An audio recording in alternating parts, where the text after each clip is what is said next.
This is coverage you can count on. WGAL News 8 Today starts now. Good morning. It's 6 o'clock. I'm Matt Barquero. I'm Caitlin Smith. Here is what we are following across the Susquehanna Valley this morning. News 8's Jay Scott Smith is at the state capitol in Harrisburg this morning, reporting on the U.S. Senate race where incumbent Democrat Bob Casey right now trailing his Republican challenger Dave McCormick. News 8's Gabrielle Thomas is in Carlisle, Cumberland County with the latest in the 10th congressional district race between incumbent Republican Scott Perry and Democratic challenger Janelle Stelson. We're also following the weather this morning. This is a live look from our Lancaster Skycam where we'll be hitting record heat today. It's going to be another warm one. So let's talk about your commute and that forecast with Christine. Oh, it's going to be toasty today. Here we go. Another week, another record we've been saying, and we have the possibility of breaking a record high today. It stands at 77. Here's a live look at our Storm Team radar network. It is clear. It's dry right now. But if you look at the left-hand side of your screen, you see some clouds there knocking on our doorstep. Those eventually will increase as we head into the afternoon. So ahead of this cold front that's coming in, we can pop into the upper 70s for our highs today. It's already in the 60s in many spots, few spots in the 50s, but overall certainly a warm morning. Compared to this time yesterday, temperatures are running 20 degrees warmer in many spots. 12-hour forecast. You don't need a jacket this morning. Feels great out there. We're going to continue that warm trend this afternoon with temperatures topping out at the record or maybe even a degree or two better, but clouds will thicken and you might encounter a stray evening shower. Now, showers, they're not going to be everywhere. It's kind of a weak front coming in, but I have better hope for rain in the 10-day. I feel like Selinsgrove, we were just talking about how they were like in the 30s in the morning, and now it's going to be even warmer than that. Yeah. Oh my goodness. All right, Chrissy, thank you. And good morning, everybody. 6:01 on your Wednesday morning. Hopefully you're having a great morning so far. Right now, just a couple of spots to watch out for. Lebanon County, this is North Anvil Township there. A crash on Main Street at Plaza Drive. Looks like that one did drop, so that is good news for you heading through Lebanon County. We also have this crash in Dauphin County. This is in Harrisburg on Interstate 83 southbound before exit 47, Interstate 283 right now causing a big slowdown southbound on 83. Lancaster County as well, East Lampeter Township, incident on Route 30, Lincoln Highway at Cherry Lane at this hour causing a big slowdown. Both lanes right now on Route 30 there. Just a heads up for that. We'll have another update coming up in 7 minutes. This has been a Lancaster Toyota traffic report. Breaking election news, former President Donald Trump will become the next president of the United States. Let's take a look at the United States map, looking at the full Electoral College map, and we see that Donald Trump has secured the 270 votes, even more so, 277 there, to Kamala Harris's 224 electoral votes. And Trump did speak to supporters in West Palm Beach, Florida, around 2:30 this morning, declaring victory. This was a movement like nobody's ever seen before. And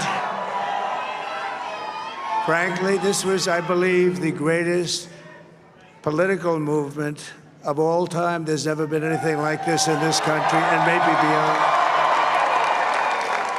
And now it's going to reach a new level of importance because we're going to help our country heal. We're going to help our country heal. We have a country that needs help. Here in Pennsylvania, former President Donald Trump won the Keystone State 51 to 48% to Vice President Kamala Harris. And we can take a deeper dive into the race for the White House, seeing where voters landed in the Susquehanna Valley. Starting in Dauphin County, that is a Democratic stronghold in the Susquehanna Valley. And you see it continued this way yesterday with Vice President Harris 52% to Donald Trump's 47% in Dauphin County. Now in 2016, Hillary Clinton won Dauphin County by 2 points. Biden won it by 9 points. So you can see the Democratic turnout not as strong as it was in 2020 in Dauphin County. Now to Cumberland County, where there's a little bit of a change there as well. You see Donald Trump winning Cumberland County by 9 points. He won it in 2020 by 11 points, so a little bit of a tightening there. Not so the case in our next two counties. Lancaster County, a big county, a lot of voters in Lancaster County. You see Donald Trump there winning 17 points ahead of Harris in Lancaster County. He won 16 points in 2020, so a little bigger of a lead there, picking up additional votes in Lancaster County. He won by 19 points in 2016, so you can see how these point spreads changed because Trump has now been on the ballot in Pennsylvania for 3 elections in a row. One more county to take a look at in York County. We see an even bigger victory for Trump, a 25-point victory over Harris. That is the same margin that he won York County in the 2020 race. Caitlin? Matt, thank you for that breakdown. Let's look at the U.S. Senate race here in Pennsylvania. Democrat incumbent Bob Casey is up against Republican challenger Dave McCormick, and we can give you a look at the latest results right now. Dave McCormick still in the lead there with 49% compared to 48%, both with .2s there against Bob Casey. And News 8's Jay Scott Smith is at the state capitol in Harrisburg following this race. Jay. Yes, good morning, everybody. And if those numbers that you just heard from Caitlin there hold up, we could be looking at a very significant shift in Pennsylvania politics because, as mentioned, Bob Casey, the incumbent Democrat, trails the Republican Dave McCormick. So as Caitlin mentioned, with 95% of precincts reporting in, McCormick has that 49.2% to 48.2% lead in this race that cost hundreds of millions of dollars and grew very contentious over time as Casey tried to drive home that message that McCormick, a wealthy former hedge fund CEO who previously lost the Senate primary in 2022 and lives in Connecticut, was a political carpetbagger, while McCormick painted Casey as a do-nothing career politician. Now, this race saw Casey hammer away at the investments that McCormick's hedge fund had made with Chinese companies. And McCormick criticized Casey for his, as he put it, willing to vote 99% of the time with President Joe Biden. Now, polls prior to this election actually showed Casey with a pretty sizable lead, but as the votes came in, it's McCormick who appears poised to flip a Senate seat that Casey has held since 2007. And McCormick appeared to declare victory earlier this morning at a speech during his event in Pittsburgh.